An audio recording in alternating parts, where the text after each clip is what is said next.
আসসালামু আলাইকুম এভরিওয়ান, আমি ফারহানা নাসরিন ফারহানা ফ্যামিলি ব্লগে আপনাদের জানাই স্বাগত।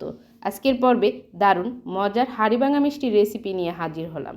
ছানা কাটা থেকে শুরু করে পারফেক্টভাবে মিষ্টি বানানোর সকল টিপস আপনাদের সাথে শেয়ার করব। চলুন তাহলে দেখিনি কিভাবে হাড়িভাঙা মিষ্টি তৈরি করতে হয়। হাড়িভাঙা মিষ্টি বানানোর জন্য আমি এখানে লিকুইড গরুর দুধ নিয়ে নিলাম 1 লিটার।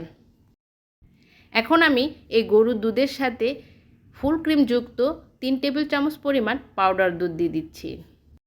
পাউডার দুধ দেওয়ার কারণ হলো দুধটাকে যখন ছানা তৈরি করা হবে ছানাটা খুবই সফট হবে।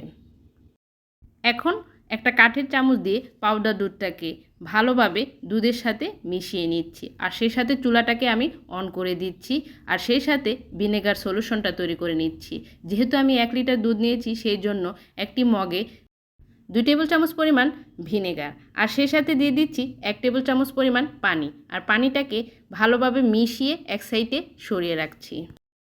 দেখুন দুধে বলক চলে আসছে। এখন আমি চুলাটাকে বন্ধ করে দিচ্ছি, আর ঘড়ি ধরে মিনিট 3 এভাবে নেড়ে দুধটাকে কিছুটা ঠান্ডা করে নিচ্ছি।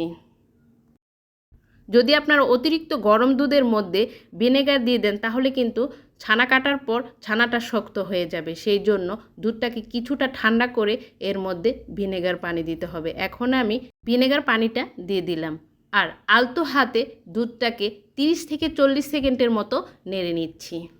দেখুন 40 সেকেন্ড পরেই দুধটা ছানা তৈরি হয়ে গেল। এখন আমি এটাকে ছেঁকে নিচ্ছি, সেই জন্য আগে থেকে বেসিনের মধ্যে পাতলা একটা কাপড় বিছিয়ে রেখেছিলাম। এখন দুধটা ঢেলে দিচ্ছি, আর সাথে সাথে এর মধ্যে ঠান্ডা পানি দিয়ে দিচ্ছি, অর্থাৎ বেসিনের কলটা আমি ছেড়ে দিলাম।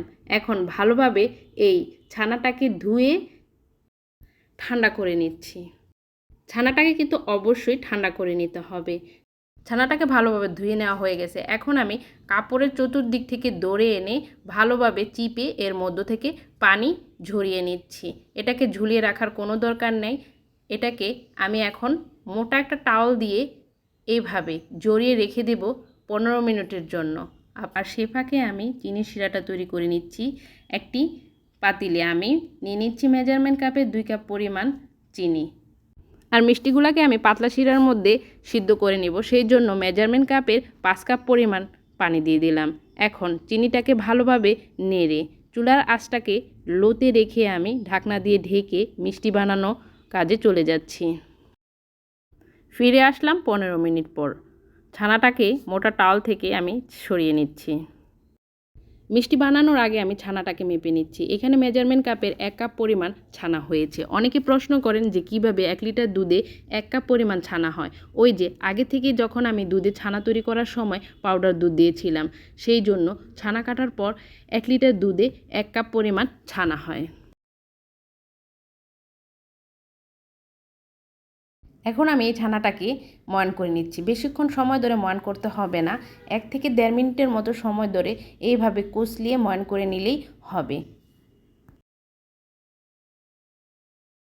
1 কাপ ছানা দিয়ে আমি 6 পিস লেচি কেটে নিয়েছি, আর 1 পিস ছানা নিয়ে এইভাবে গোল গোল করে চ্যাপটা করে আমি মিষ্টি শেপ দিয়ে নিয়েছি।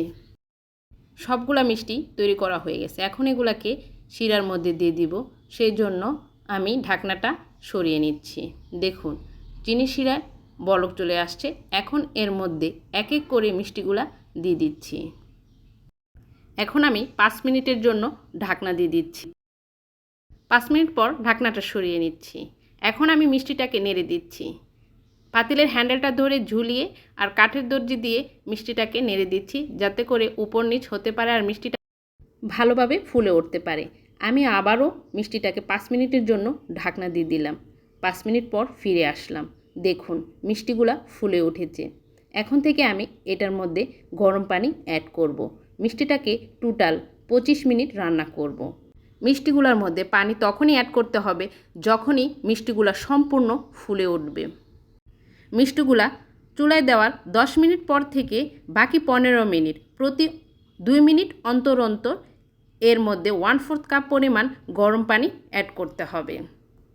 মিষ্টির মধ্যে সব সময় গরম পানি অ্যাড করতে হবে, ঠান্ডা পানি অ্যাড করা যাবে না। ঠান্ডা পানি অ্যাড করলে মিষ্টিগুলো আর ভালো হবে না, শক্ত হয়ে যাবে। মিষ্টিগুলো সিদ্ধ হচ্ছে প্রায় 25 মিনিট ধরে। ঢাকনাটা সরিয়ে নিচ্ছি আর হ্যান্ডেলটা ধরে আমি একটু ঝুলিয়ে দিচ্ছি। একটা মিষ্টি তুলে চেক করে নিচ্ছি মিষ্টিটা সিদ্ধ হয়েছে কিনা। একটা বাটিতে নর্মাল তাপমাত্রার পানি নিয়ে নিলাম আর এর মধ্যে মিষ্টি দিয়ে দিচ্ছি। দেখুন মিষ্টিটা তলিয়ে গেছে, তার মানে মিষ্টিটা হয়ে গেছে।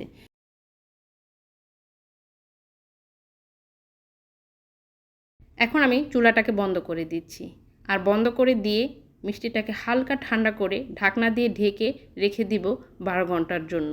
যদি আপনাদের হাতে সময় না থাকে সর্বমোট আপনারা 7 ঘন্টার জন্য মিষ্টিটাকে রেখে দিতে পারেন। ফিরে আসলাম 12 ঘন্টা পর, ঢাকনাটা সরিয়ে নিচ্ছি। দেখুন মিষ্টিগুলা একদম শিরার মধ্যে ডুবে আছে। এখন আমি এই মিষ্টিগুলাকে শিরা থেকে তুলে নিচ্ছি। চেপে চেপে এইভাবে রসটাকে বের করে নিচ্ছি। একটা ছাঁকনির মধ্যে তুলে রেখে শিরাটাকে ঝরিয়ে নিচ্ছি। আর সে ফাঁকে মিষ্টিটাকে ভিজানোর জন্য একটা দুধের শিরা তৈরি করে নিচ্ছি। একটা হাঁড়িতে আমি 1/4 কাপ পরিমাণ চিনি নিয়ে নিচ্ছি। চিনিটাকে মিডিয়াম আঁচে ক্যারামেল তৈরি করে নিচ্ছি।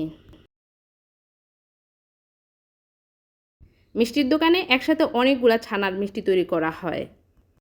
অনেক মিষ্টির জন্য দুধের শিরাটাও বেশি করে করা হয়। আর দেখা যায় দুধটাকে জাল করে ঘন করতে করতেই লালচে কালার চলে আসে। আমি যেহেতু 1 কাপ ছানার মিষ্টি তৈরি করেছি আর এই মিষ্টিটাকে ভেজানোর জন্য 1 লিটার দুধ নিয়ে নিব। আর এই 1 লিটার দুধটাকে জাল করলেও ক্যারামেল কালার আসবে না, সেই জন্য আমি ক্যারামেল কালার তৈরি করে নিচ্ছি। দুধটাকে জাল করে আমি অর্ধেক করে নিচ্ছি। দুধের সাথে আর কোনো চিনি অ্যাড করতে হবে না, যেহেতু আমি এই দুধের সাথে ক্যারামেল অ্যাড করে নিয়েছি। ক্যারামেলের কারণেই দুধটা মিষ্টি হয়ে যাবে। দেখুন দুধটাকে জাল করতে করতে অর্ধেকটা হয়ে গেছে। এখন আমি চুলাটাকে বন্ধ করে চুলা থেকে নামিয়ে নিচ্ছি। এখন এই গরম দুধের শিরার মধ্যে আমি এক এক করে তৈরি করে রাখা মিষ্টিগুলা দিয়ে দিচ্ছি আর ঢাকনা দিয়ে ঢেকে আবারও রেখে দেব আমি 12 ঘন্টার জন্য।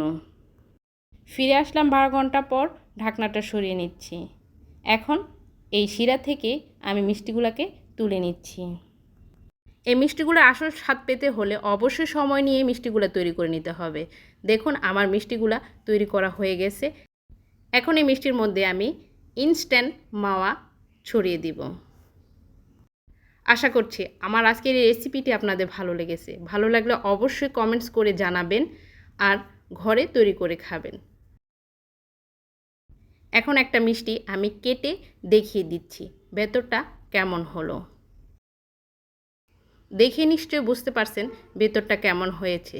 সবার সুস্বাস্থ্য কামনা করে বিদায় নিচ্ছি। আল্লাহ হাফেজ।